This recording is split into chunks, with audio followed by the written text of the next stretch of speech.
Hello everyone.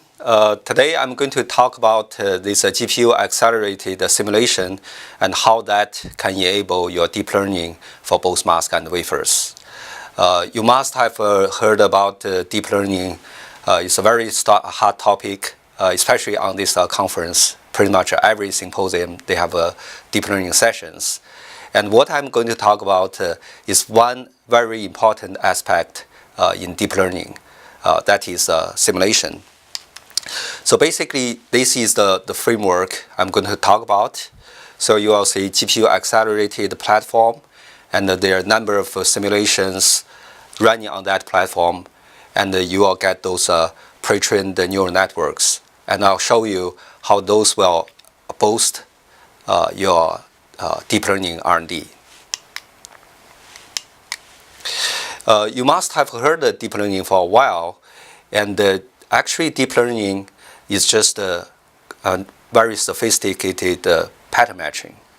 Here, give you an example. You heard about this deep learning can actually classify dogs and cats.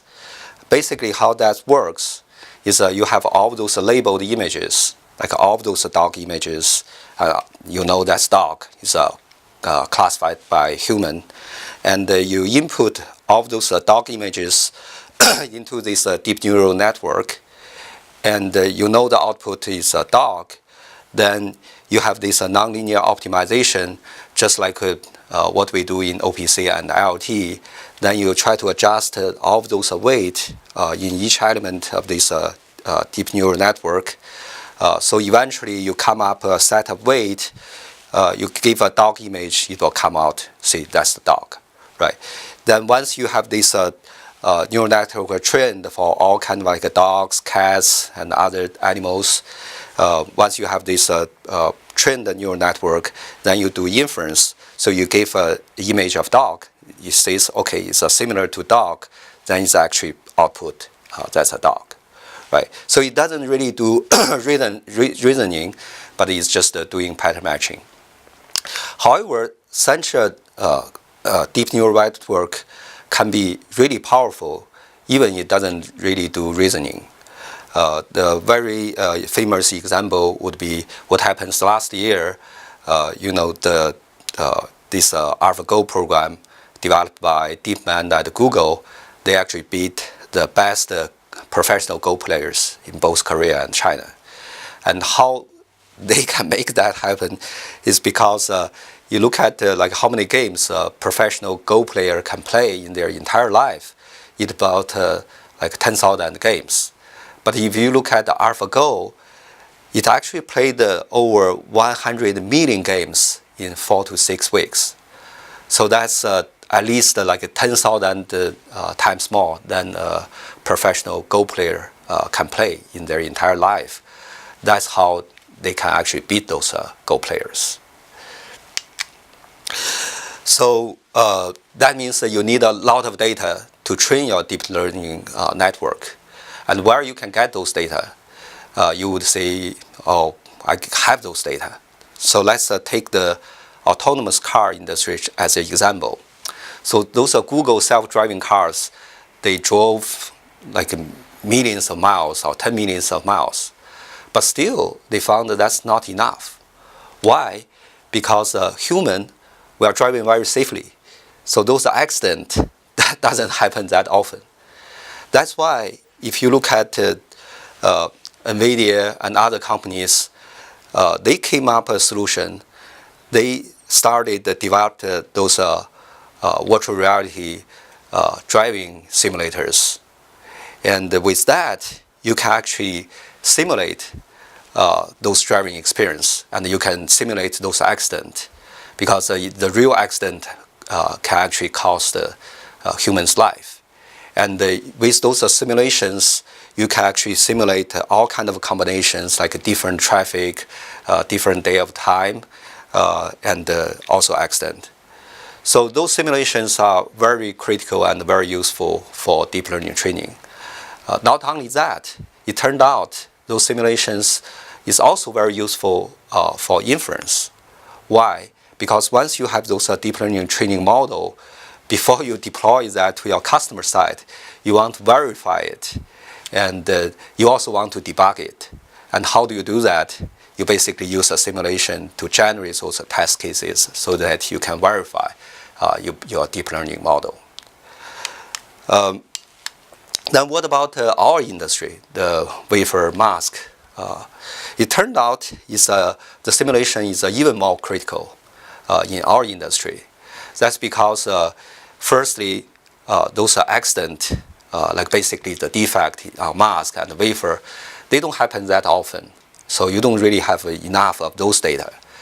Secondly, if they do happen, it will cost you millions of dollars, if not billions of dollars. So you don't want that to actually happen, and you do need those data, and you do need a simulation to generate those data.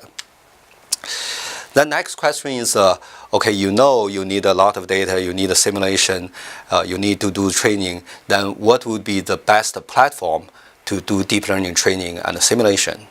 If you ask your engineer, they will tell you right away it's a GPU platform. Well, you said, why? I've been using the CPU platform for the last 10, 20 years. Why I need a GPU? It turned out, if you look at the CPU is a single instruction, single data. That means you have one set of data coming in, then you have an instruction to process the data. Then it turned out only less than 20% of the computing power in CPU is used in this kind of computation. But GPU is very different. GPU is a single instruction, multiple data. That's because GPU was invented initially to do the display rendering, because you have those millions of pixels you have to deal with, and that's why they invented this architecture, so that you give the single instruction, then it will process all of those pixels. And eventually, about like in 2006, NVIDIA expanded that, and they invented this called CUDA. So it's a general parallel programming language, so that you can use all of those multi-cores in GPU to do the parallel programming. You must say, okay, CPU, I also have multi-core, but the CPU multi-core, you talk about like 8, maximum like 16, maybe 32. But on the latest NVIDIA GPU, like V100, they have 5,120 cores. So that's like hundreds of cores, more than times cores, more than CPU. That's why it's so super fast. That's why all of those major deep learning frameworks, they are all GPU accelerated. Now, what about our wafer and mask simulation? It turned out GPU is also really good for wafer mask simulations. Why? Because even the design could be Manhattan type, like horizontal, vertical. But if you look at the real pattern on mask and on wafer, due to resist resolution, due to like optical proximity effect, all of those patterns turned into curvilinear pattern, right? And to process curvilinear pattern, the best way is to process them as a pixels. Just like the TV at the very beginning is a vector, but later on all of the TVs becomes a pixel. Because it's those kind of processing on pixel is shape independent. In the old days, the GPU, the memory is limited, and also sometimes it doesn't guarantee it output exactly the same result every time you run it. But all of those problems has been solved. So now GPU has a very large onboard memory, like 16 gigabytes, even 32 gigabyte memory on GPU. And those are professional grade of GPU. They always guarantee to give you exactly the same result every time you run it. Okay, with that, you see, I show this picture again. So it's basically, you need a GPU accelerated platform, and you need all kind of those very accurate simulations on this platform, and then you can do the deep learning training. You need those distributed deep learning framework and that will generate those pre-trained neural networks. So let me give you an example. So this is the one D2S did at the Center for Deep Learning. So this is a partnership between among Newflare, Myconic, and the D2S. The project we did at the CDLE is this one, the first project. Is basically hotspot classification for mask and wafer. As you know, when you run like a mask verification or wafer verification, you will detect all of those hotspots. But when you review it, they could be like hundreds of or thousands of the hotspots. They are all very similar. So for human or for operator, you don't want to review all of them. You actually want to just review one instance for all of the similar defect. And this used to be done by some pattern matching. And here we are trying to use a deep learning neural network to do this classification. So here is the result. You see those patterns on the screen. They are basically the different classes. So you look at each of them, they are all different. Then if I just highlight one of them, then let's take a look at this class. So on the left, you see this one is basically some image of all of the instance in this class. So you see part of the pattern is really dark. That means all this area of the pattern, they are all almost the same. So you sum them together, they are either very dark or very bright. At the bottom, you see some area is kind of like grayscale. That means some of the instances here are different, right? So you look at on the right, those are some of the instances in this class. And in general, you say, oh, they are all very similar. But if you look at the details, especially at the bottom, that gap, they are all slightly different. That's exactly what we want. Then on this page, I show you 5 classes of those defects. Same thing, you can see for each class, all of those instances, they are very similar. Then the different class, those geometries are actually different. So this is exactly what we want in such a classifier. All right, so now you must wondering, wow, this is a great thing. I want to actually leverage such a platform and all of those simulations.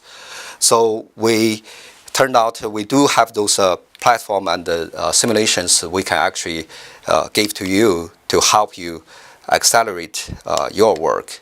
So first is this GPU accelerated computational design platform. And D2S, we have been working on this for the last 8 to 10 years. And this is already our 5th generation. So the latest generation, we're using NVIDIA's latest V100 GPU. It has a 500 teraflops computing power. It has a full redundancy. And this kind of CDP has been used by pretty much all leading mask house and wafer fabs. And now we added this distributed TensorFlow on CDP so that you can leverage this huge computing power of CDP to do your deep learning training. Then you need those simulations. At D2S, we actually developed everything from scratch based on the assumption we have to deal with curvilinear patterns. So we have a curvilinear pattern geometry library, and we have those geometry checks and simulations for both mask and wafers, and we have those contour-to-contour EPE check. All those things can be used in deep learning training. Then we also have those partners. They also have a very accurate physical-based simulations that can help you. For example, we have these eBeam and SAM simulations from eBeam. they have pretty much the fastest and the most accurate eBeam simulator in the world. And you can use those simulations to generate, for example, SEM image. And you will see there are a number of papers on this conference. They all talk about to do, like, for example, denoise on the SEM image, and they all use simulations to generate those SEM images. So you can do that with their simulator. And also, if you are doing the eBeam inspection, you can actually use their simulator to generate the data to render the eBeam image so that you can do, for example, database inspection. Another one would come another one is this rigorous mask 3D simulator from Fast Litho. As you heard from Dr. Levison's talk, the rigorous simulation, the mask 3D simulation, is very critical for EUV simulation. And their simulator is a couple order of magnitude faster than the fastest simulator on the market. Michael Young actually has a talk on Thursday morning at 10:30. If you are interested, you should go listen to his presentation. And the last piece is this pre-trained deep neural network. You cannot just use the existing neural network. Firstly, there are many neural networks for different problems. Second, if you just take their neural network to do the classification, then you will get something really unexpected. For example, if you take this simulated mask image, you give to one of the neural network called Inception version 3, then guess what? This network will recognize this pattern as what? Well, it turned out it's appraisal. I think my daughter at 4 years old, she can do better job than this. So that's why you need those. You need to figure out what would be the best neural network for your problem, and then you need the data to pre-train those neural network. So what we have done is we already figured out the best neural network for typical problems in mask and wafer, and those neural network are already trained. So for example, the network I just showed you can do this hotspot classification for both mask and wafers. So with that all together, it becomes a complete tool set that can significantly boost your deep learning R&D. Thank you.